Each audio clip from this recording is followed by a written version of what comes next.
Hello, in this video I'm gonna show you how to enable and disable the dark theme on Xiaomi 14T and 14T Pro. In order to do this, we need to open the settings, and then over here we need to scroll down and go to display and brightness. And now over here we can change the color scheme. We can switch between light and the dark mode over here.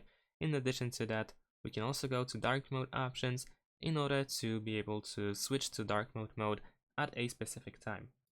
The default one is sunset to sunrise, so the device will switch to dark mode at sunset and back to light mode at sunrise. You need to turn on location services for the most accurate results. In addition to that, you can also set it to custom so that you can decide when you want the dark mode to turn on and when you want it to turn off. And furthermore, we also have the option to adjust text and backgrounds automatically when you use dark mode.